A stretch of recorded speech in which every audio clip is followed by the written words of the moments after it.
Au début du XXe siècle, Bagnères de Luchon était surnommée la reine des Pyrénées. Située au pied des plus hauts sommets, très dynamique et portée par une histoire touristique qui date de l'Antiquité, Luchon construit en 1913 la première remontée mécanique des Pyrénées. La crémaillère relie le centre de la commune à un balcon naturel situé à 1800 mètres d'altitude. La station de Super-Bagnères est née. La station de Super-Bagnères, à cette époque-là, n'était pas créée pour le ski. On l'avait créée pour faire des cures de bon air. On venait prendre les bonnes eaux à Luchon et le bon air à Super-Bagnères. Mais dans les années 2000, c'est la crise. La ville se dépeuple peu à peu, passant de plus de 4000 à 2200 habitants. L'ancienne télécabine, qui avait, je crois, 35 ans d'âge, je crois qu'elle était même d'ailleurs condamnée, n'aurait plus continuer à fonctionner. Et donc ça voulait dire la mort du Super-Bagnères. Quand vous la couplez à la mort des thermes, qui était en train de se profiler, c'était la mort de Luchon et des vallées, la mort de la montagne. En un siècle, les attentes des touristes ont évolué plus vite que la station. Et comme si cela ne suffisait pas, aujourd'hui, Super-Bagnères est confrontée au plus grand défi de son histoire, s'adapter au réchauffement climatique. Cette augmentation de température, elle a aussi des conséquences pour les zones de montagne sur ce qu'on appelle la phase des précipitations, c'est-à-dire est-ce qu'il pleut ou est-ce qu'il neige. Et sous l'effet du réchauffement de l'atmosphère, sous l'effet de cet accroissement de température de l'atmosphère, pour une altitude donnée, particulièrement à basse et moyenne altitude, en dessous de 2000 mètres typiquement, on a de plus en plus souvent des précipitations sous forme de pluie, là où on avait l'habitude qu'elles tombent sous forme de neige. En 2018, le Conseil départemental de Haute-Garonne, en partenariat avec la communauté de communes des Pyrénées haute-garonnaises, a décidé de créer Haute-Garonne Montagne afin de gérer la station de Super-Bagnères, et ce, avec deux objectifs précis.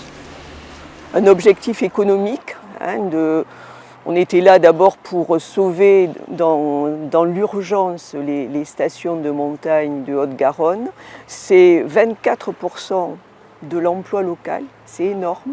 Et avec un deuxième objectif qui est inscrit dans les statuts dès 2018, c'est participer, conduire la diversification des activités de façon à s'adapter au changement climatique dont on pensait, je pense, qu'il n'allait pas être aussi rapide que ce que l'on vit aujourd'hui. Au cœur du projet d'adaptation au changement climatique de Luchon, un tout nouvel ascenseur valléen, appelé Crémaillère Express, en hommage à son glorieux passé.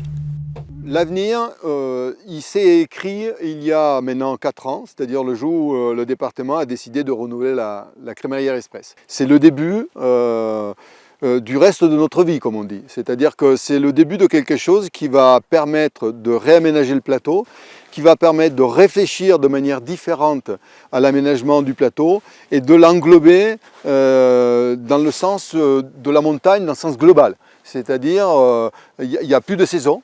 Il y a la montagne et on peut en profiter. En tout cas, il faut qu'on l'étudie, qu'on l'analyse et qu'on l'équipe de manière à pouvoir en profiter, je dirais, le printemps autant que l'automne et l'hiver. Mise en service en décembre 2023, la Crémaillère Express, avec ses cabines plus spacieuses, pouvant aussi accueillir des vélos, a déjà bouleversé les habitudes.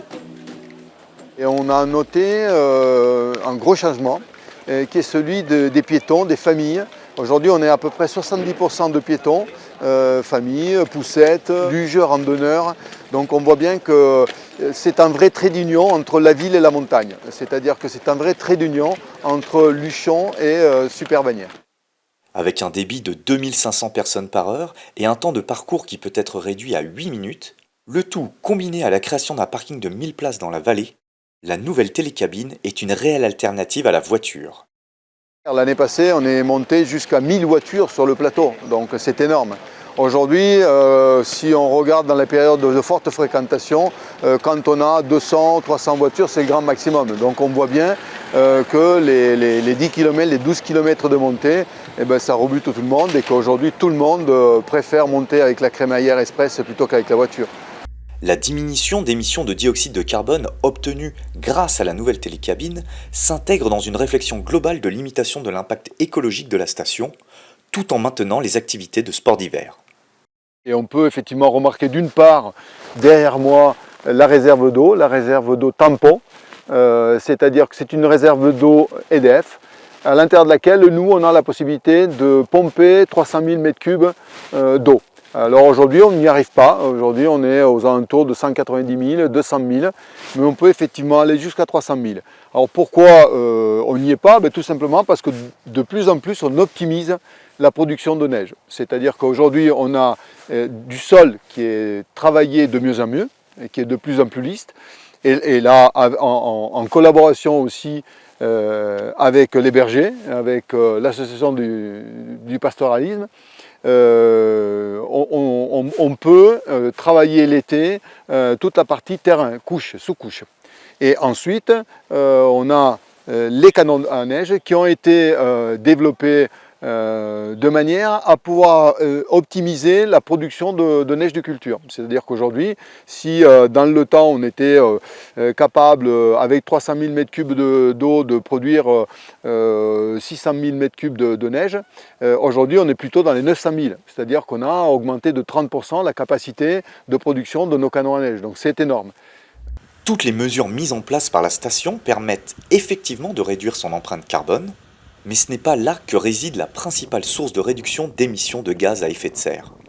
Donc s'adapter, c'est indispensable pour réduire l'ampleur des conséquences, mais agir à la racine pour réduire les émissions qui permettent de limiter l'ampleur du changement climatique auquel on essaie de s'adapter, c'est tout aussi indispensable. D'autant plus dans le domaine du tourisme de montagne, et notamment des sports d'hiver, où les principales émissions de gaz à effet de serre sont dues au transport, à la fois le transport routier, le transport aérien, des touristes, des visiteurs, des personnes qui viennent dans les destinations touristiques. Or, Luchon n'est aujourd'hui accessible que par la route. C'est pour cela que la région Occitanie finance la réouverture de la ligne de chemin de fer entre Montrégeau et Luchon. En 2013, quand la ligne a été fermée, ça a été un traumatisme. Les élus sont mobilisés, les associations sont mobilisées, la population s'est mobilisée, parce qu'on savait que ce trait d'union de transport collectif avec le reste du pays, avec Montrégeau, avec Toulouse, avec Paris, c'était une clé pour notre avenir. Et donc on s'est battu pour la faire revenir parce que cette ligne, ce n'est pas juste une ligne de train, c'est un projet de territoire. La ligne ouvrira fin 2024 et en 2025, elle aura la particularité d'être une ligne pilote avec des rames à hydrogène. La gare de Luchon sera alors dotée d'une unité de production d'hydrogène vert produit par électrolyse grâce à la centrale hydroélectrique de la vallée.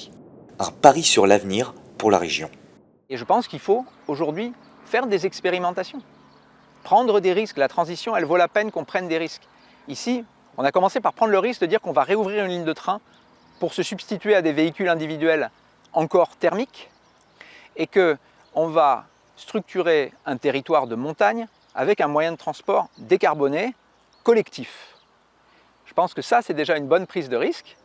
Et je pense que les autres territoires se saisissent aussi de ces sujets, puisque les zones de montagne sont frappées plus que d'autres par les effets du changement climatique.